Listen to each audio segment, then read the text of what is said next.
Hello everyone, हम लोगों का प्रश्न है 5800 का 10% कितना होता है। तो चलिए इस प्रश्न को हल करते हैं और देखते हैं कि 5800 यानी कि 5800 का 10% यानी कि 10% कितना होता है। तो यदि आप लोग भी इस प्रकार के प्रतिशत वाले प्रश्न को बहुत ही आसानी से हल करना सीखना चाहते हैं तो इस वीडियो को ध्यानपूर्वक ही देखते रहिएगा।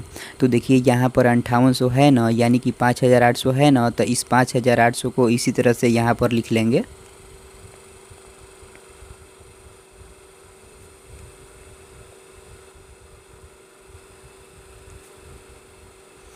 ऐसे ही आप लोगों को भी लिख लेना है। देखिए यहाँ पर क्या है, तो थोड़ा सा आप लोग ध्यान दीजिएगा। देखिए हम यहाँ पर भी क्या लिखे हुए हैं, देखिए यहाँ पर, तो इस का मतलब होता है गुणा, इसलिए इस के लिए यहाँ पर गुणा का चिन्ह दे देंगे। देखिए यहाँ पर 10 है तो इस 10 को इसी तरह से यहाँ पर लिख लेंगे। देखिए यहाँ पर प्रतिशत का चिन्ह है, थोड़ा सा आप लोग फिर से ध्यान दीजिएगा।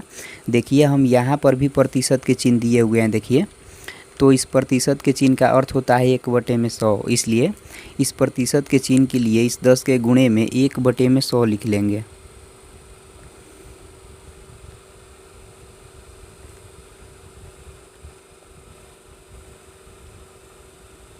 अब यदि आप लोग यहाँ पर देखते होंगे, ध्यान दीजिएगा, तो जो इतना पार्ट यह अब बन गया ना, यह बटा वाला गुणा बन गया।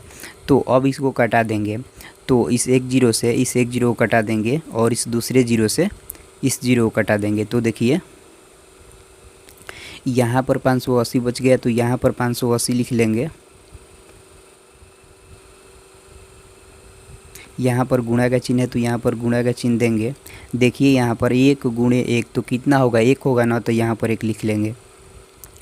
देखिए यहाँ पर बटा में नीचे एक बचा है, तो बटा में नीचे एक नहीं लिखा जाता है क्योंकि बटा में नीचे एक छिपा रहता है।